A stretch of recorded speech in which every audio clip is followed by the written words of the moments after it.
Welcome into college football preview video here, the Pac-12 South Division. I am Drew Martin, joined by Robbie Veno of WagerTalk.com. We're breaking it down, changes, favorite team to watch, and maybe team to fade in the division. Robbie, welcome in, and talking about some changes here in the Pac-12 South. We get a major quarterback change from the Pac-12 entering the division, but where you want to start here in terms of fluctuations in the Pac-12 South Division, Robbie? Well, let's start with the biggest coaching overhaul, Drew, and that starts in Tucson, Arizona, where the Arizona Wildcats go through a complete change.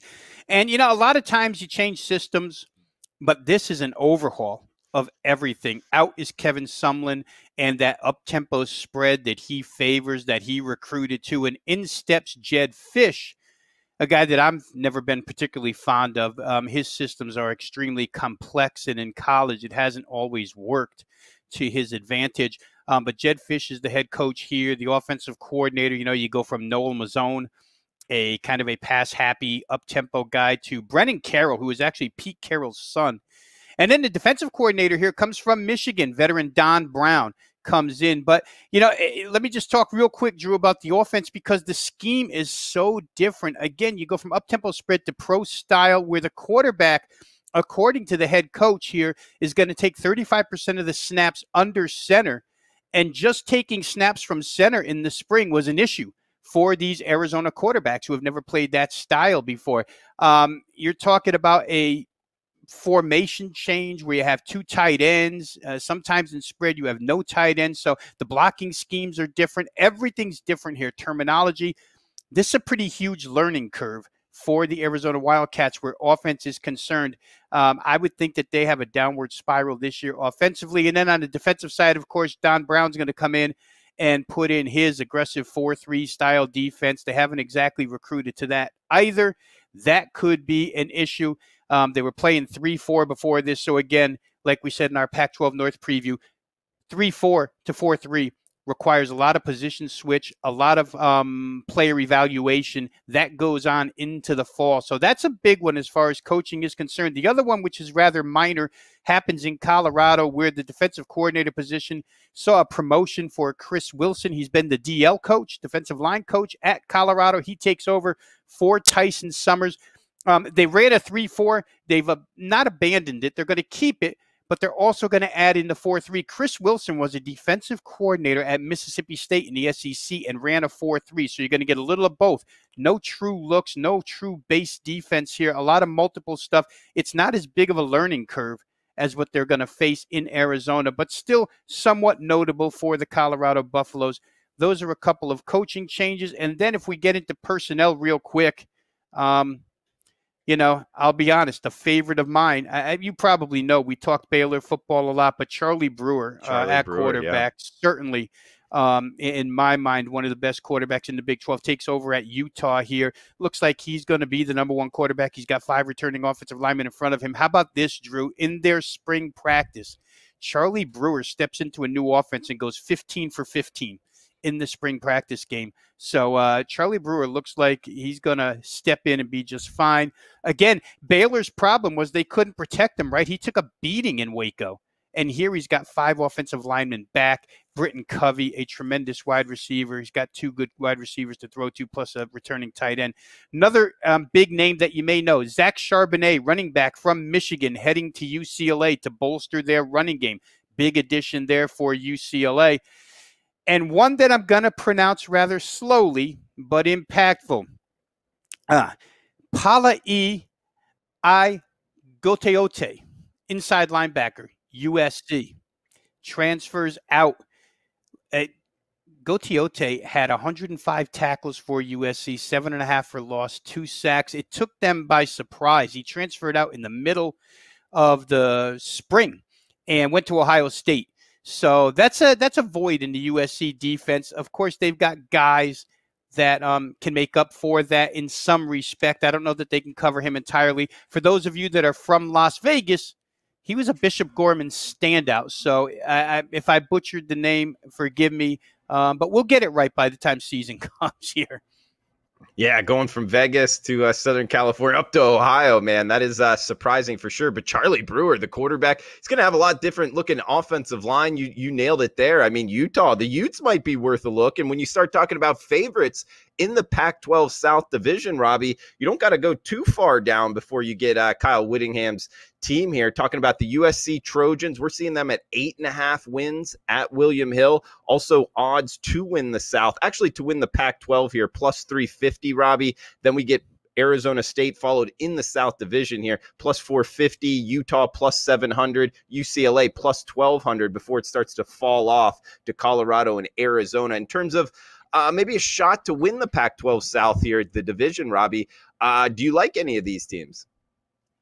Well, I think Utah's a bit underrated here, Drew. Obviously, you know you're going to get the defense with them, and Charlie Brewer running that offense. They could be really good. They'll have to pick up the pass defensive side of things. They weren't really good at pass defense. And if you're going to play USC in that air raid with that receiving core and that quarterback, Keaton Slovis, you're going to have to play the pass. So those two, of course, Herm Edwards' team is right on their heels. Jaden Daniels and company, but I'm going to give you a middle-of-the-pack team, so to speak, that I think will be very good weekly ATS-wise. Maybe you can get season over under wins here. You could get an over, but I didn't play it, but that's UCLA. Quarterback Dorian Thompson-Robinson, he's back. He's a little banged up right now in the summer practices, but should be fine. 20 returning starters, 10 on offense, 10 on defense, the entire offensive line. But what's even bigger than that, Drew, is this team, all told, only lost 7 Lettermen. That's it, 7 Lettermen. That's really unheard of. So plenty of people back at UCLA for Chip Kelly's 4th year. Last season, after they lost their opening day game to the spread, they came back and rattled off 4 consecutive against the spread covers, and then had that heartbreaking loss to USC, a game which they led with about 50 seconds left and wound up losing with 16 seconds left in the game. And then they closed it out by losing a double overtime game to Stanford. But they were in every single game. They outgained USC by 105 yards in that game. They're definitely capable of beating anybody in this conference at any time. Offense should be as dynamic as any in the Pac-12.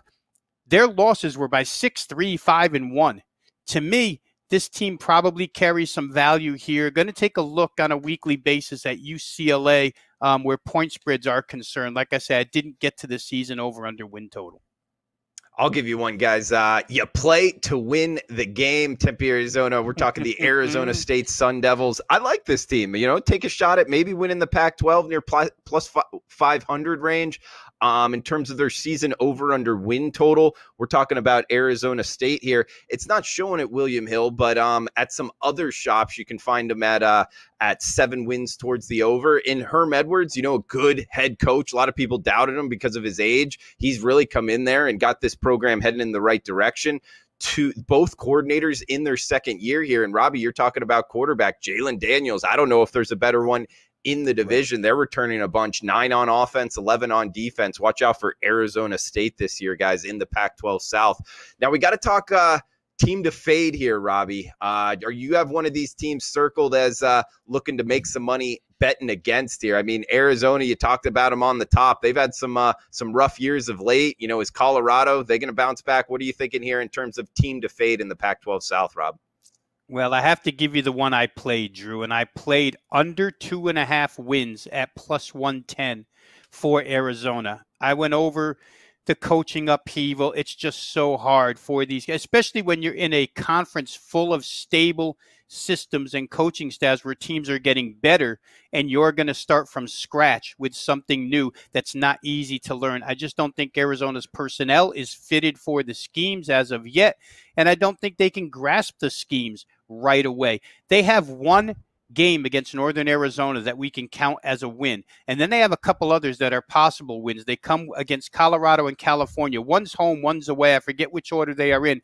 But they would have to win both of those, Drew, to get to 3. And I just don't think they can do it. I don't think they're better than Colorado. I don't think they're better than California. If they split those two, they wind up going 2-10 because the rest look like losses to me. So under 2.5 wins at a plus price, plus 110 for the Arizona Wildcats as they continue to, or actually as they start for a grassroots version of a rebuild here in Tucson. Yeah, it's going to be a tough road ahead maybe for the Wildcats. You're right. With the Pac-12, everybody in the division looking like they're becoming stronger, and Arizona kind of turning a new page here with the new head coach. Also 12 straight losses for Arizona. So that next win's going to feel nice for the Wildcat faithful. Robbie, up against it time-wise, but anything else you wanted to throw out here before we shut it down?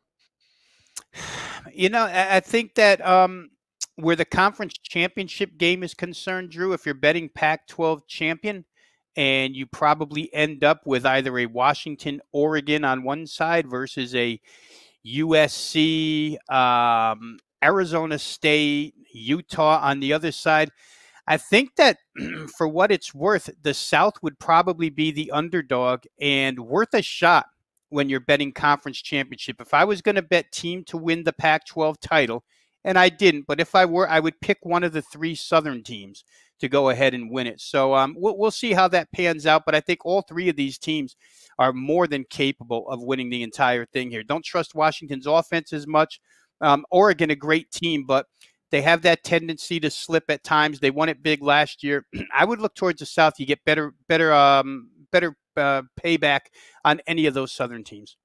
Yeah, more plus price towards the South Division. He's Robbie Veno. I'm Drew Martin. This is Pac-12 South Division Conference preview. We also got the North Division preview. Wager Talk YouTube, going to want to check it out. Pac-12 After Dark, one of my favorite conferences for sure. So for Robbie Veno, I'm Drew Martin. Guys, stay tuned for more college football conference previews right here on the Wager Talk YouTube channel. Thanks for tuning in.